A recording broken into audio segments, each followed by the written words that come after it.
Hello, everybody. Welcome back to Bear Down Ballers. I'm Ryan Wall, joined by Jordan Pollock, as always. And Jordan, the Arizona Wildcats are rolling.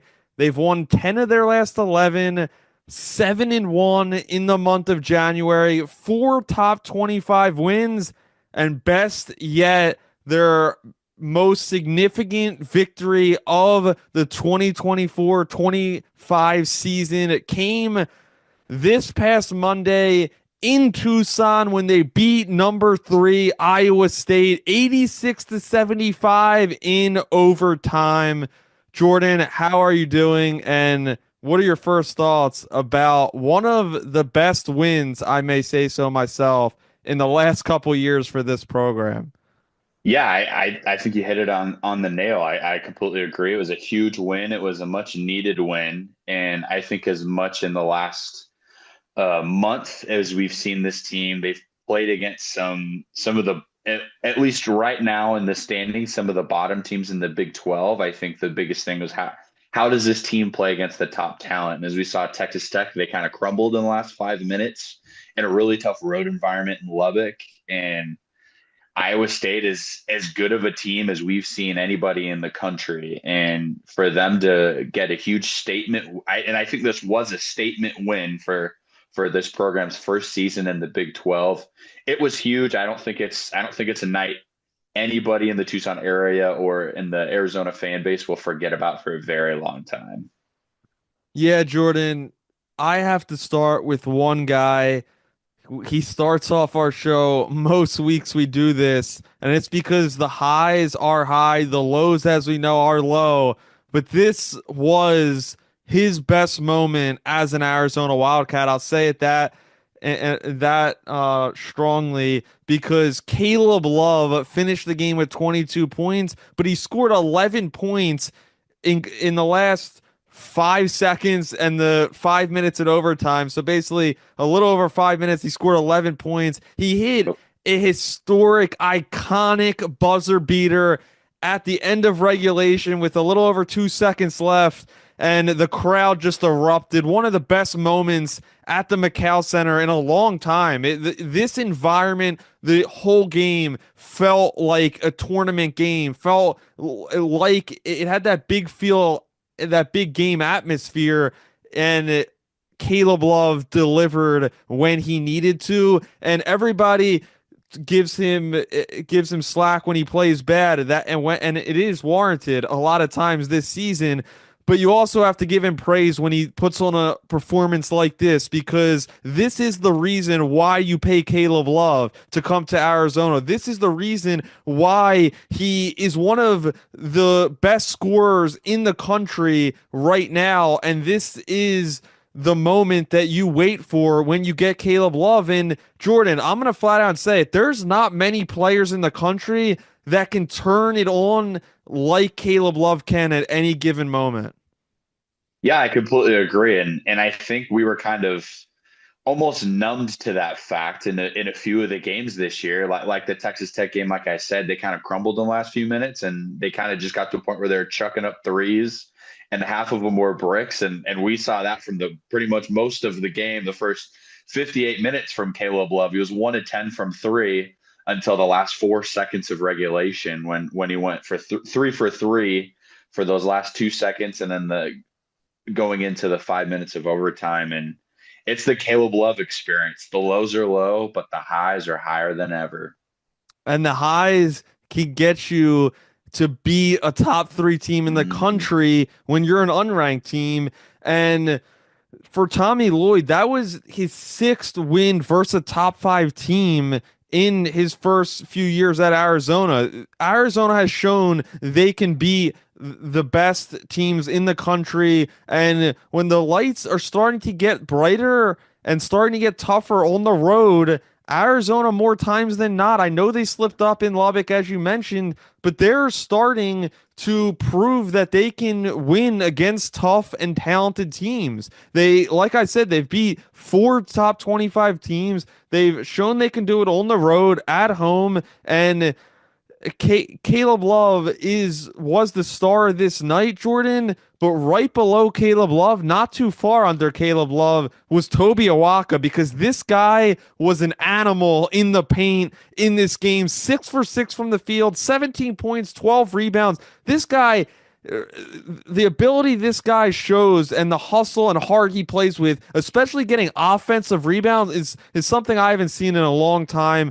This guy is the heart and soul of this Arizona team right now. He is leading by example and showing everybody the level that they need to play with if they want to beat a very tough defensive team like Iowa State.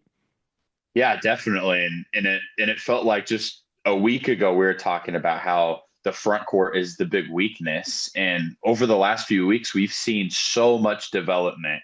And, I've been huge on Henry Vasar and now Toby Awaka, pretty much with a game for the entire country to see. 4 offensive rebounds, 17 and 12, 6 of 6, perfect from the field. And he shot really well from the free throw line as well. I think he only missed one on the day, but he showed out in the moments when he needed to. Yeah, Arizona 81 from the free throw line, 18 of 22, one of their best of the season. 34% from three, not that great, but they did make 10 3-pointers on 29 attempts. And Toby Awaka is really, to me, the X factor, a difference maker for Tommy Lloyd in this Wildcat team. Another difference maker and X factor is Carter Bryant, the freshman, played 27 minutes. What have I been harping on and we have been wanted to see is more Carter Bryant throughout the season. Tommy Lloyd's giving us that 27 minutes, 14 points, 3 rebounds, 2 steals, 2 blocks on 5 for 7 shooting from the field. Made 4 3-pointers, a big one there in OT to get that game out of reach for Iowa State. The level that this guy continues to elevate to each week, each game is really just impressive. And it's why he was a 5-star guy coming to Arizona. And this Arizona team is, I don't want to jinx it. This Arizona team's starting to become scary when you have Carter Bryant and Toby Awaka playing that way. Yeah, definitely. After the first month of the season, I think we were just sitting here scratching our head, kind of curious where this team was going to finish. And as it looks right now, their what you call it, their resume is really, I think, coming together. I think a lot of their early season losses, you look at Wisconsin, they've been rising for the last 2 weeks. They had a blowout win against Nebraska by about 30 in the Kohl Center. Duke has been a top 5, top 10 team from start to finish so far this year. UCLA's been battling in the Big Ten. You see Oklahoma and how loaded the SEC. They're projected to be a tournament team. Their losses look like quality, all pretty much quad one losses. And with a win like this, it's only gonna improve and strengthen their resume come March.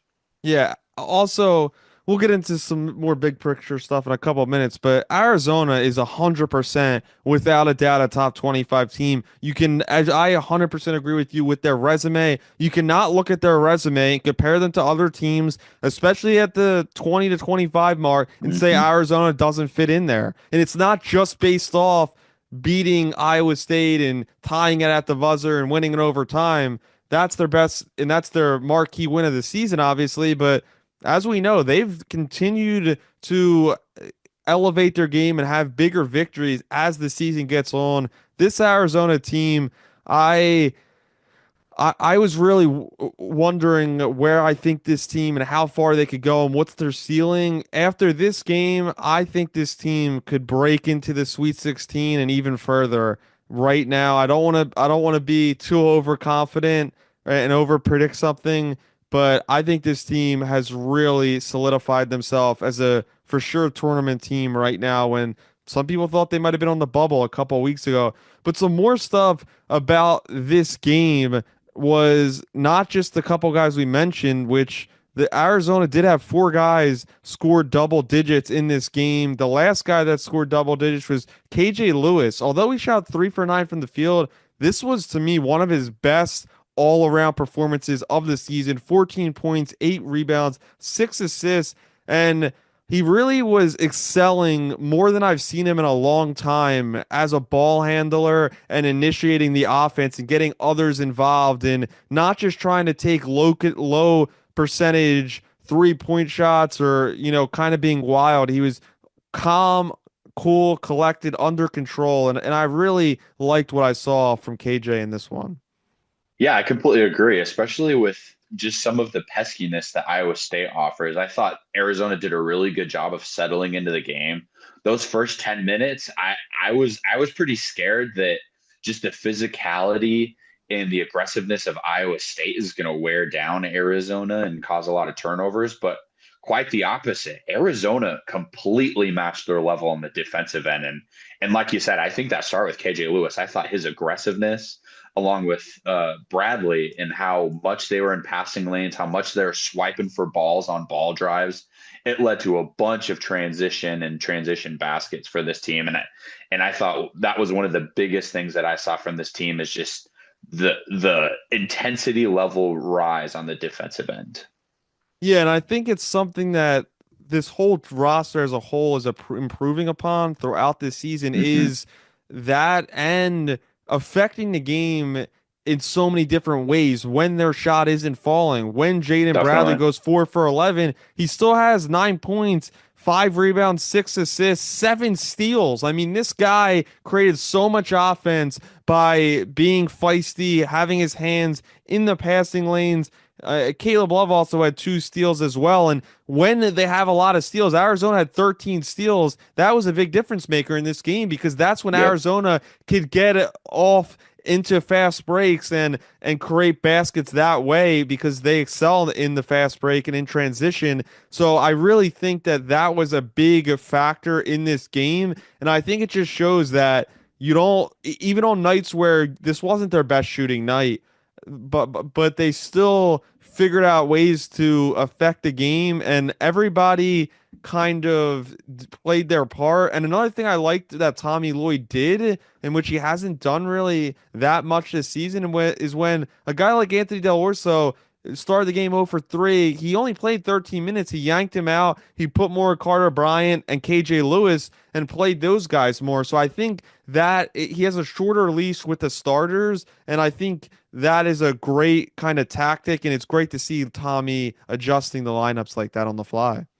Completely. You just stole my talking point. I was going to say that's one thing that I loved from this game from Tommy Lloyd. He saw that offensively, that Anthony Del Orso, he wasn't getting his shot off. And so in games like this, in high intensity guard matchup kind of environments with a team matchup like Iowa State, if Anthony Del Orso isn't getting a shot, he's kind of useless. So let's pull him out. Let's at least get other athletic guys that can defend and then try to work on them getting easy paint touches, drives, and shots, Yep. like you said with Carter Bryant and KJ Lewis.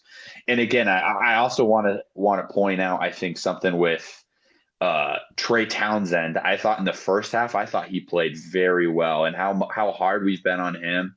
I think the minutes that he gave, you shot 3 of 6 from the floor, 7 points, 1 3 in the game. I thought he was huge in the opening minutes. I think just kind of taking some stress off the other guys and just making himself a threat. And I think that's been one of the big things that we haven't seen so far. And I know Twitter was kind of going crazy, like, why are you pump faking? Nobody's falling for that. But him making those shots makes the defense stay true to him. And so I thought he played really well from the game. He didn't do too much. He didn't just put Arizona in really hard situations. I thought he played really well in his role. Yeah, and he played 21 minutes, one of his lowest totals in the last couple weeks, and yeah, I think he did excel in his role, and it I think maybe a more reduced role like he did again and like he had against Iowa State is better for him and for this team. And yeah, he was better finishing around the paint. And yeah, that 3-pointer was nice. I'd like to see more of him because I do like his jump shot. But also something I noticed from the Arizona players in this game, especially more than any of the home games this season, is that it seemed like some of the Arizona players, Caleb Love, Jaden Bradley, and KJ Lewis stayed out, especially in the sense of they seem like they from the start of this game, they knew it was going to be aggressive battle with Iowa State. Iowa State's guards are really good, and they did play well. Tymon Lipsey had its three three-pointers, 18 points. Keyshawn Gilbert, 17 Gilbert points. played great. These Yep, the their guards are really feisty. They're really good, really experienced players. But it seemed like Arizona's players, the guys I just was naming, it seemed like they kind of took a sense of pride among themselves definitely. and was defending their home court and was really just they took their aggressive level up a notch to a level I haven't really seen as of late. And it's just great to see that because and it's great to see them defending that home court because it is such a great home court advantage in college basketball. The McCall Center is one of the most iconic buildings and venues in the sport, and it's great to see the Arizona players kind of, backing up their fans and bringing their best efforts in the biggest games of the season. Yeah, I completely agree. And I'm sure that was hard because especially with the way the season started, so much of the fan base was disappointed in how just they it didn't seem like they showed up in some of those big moments when they needed to. And so it's awesome to see how true that they've stayed, like you said, to the fan base in the city. And now this the city sees that these guys are for real and they're excited to get behind them. As we saw last night, it was I think one of the loudest games I've heard this year and even in multiple years. Yeah, this game was just one of the best wins for this Arizona team that I can remember. And Jordan, before we started recording, when Caleb Love hit that buzzer beater, it struck my mind and it made me think back to a couple years ago, I believe 2021 or 2022, when Arizona was playing TCU in the second round of the NCAA tournament in San Diego. Benedict Mathurin hit a iconic buzzer beater half court shot as well, and it really kind of just resonated with me. And this one being at Macau was just on a different level. And it really seemed like when all the life was sucked out, Arizona fought back in this game. They had a lead, and then Iowa State took over. As when the game felt out of reach, Caleb Love just put Arizona right back in the game. What are your final thoughts about this game and kind of what it did and does for this program moving forward? I would say my final thoughts are I think just going towards this team winning in different ways. And the only other at least cusp top 25 team that we've seen these guys beat that's been healthy at the time was Baylor. And one of the ways they beat Baylor, Henry Vasar just had a crazy game and they shot incredibly well from the 3-point line. This was a game he said they shot 33%. Wasn't great, but they found a way to win. They hit shots when they needed to, and they found other ways to get to the foul line. Like you said, they made their free throw shots. They were able to get assists. They're able to get offensive rebounds. And so the multitude of ways that you can win basketball games is how you win a championship and how you go far in the NCAA tournament. So that's I think the biggest positive that I saw from this game is just they won in a way that I haven't seen them win. And so if they can build on that and just continue to diversify their offensive game, their defensive game, and be able to be successful on both ends of the court, no matter who's shooting well, no matter which shot is falling, whether if it's a cut to the basket or or a contested 3-pointer. I think that's the biggest thing that's going to separate this team going forward. Yeah, and as we move into the final 2 months of the season, pretty crazy to think about it. We have Yep. February and then some, a little bit of March before we get into the madness of it all.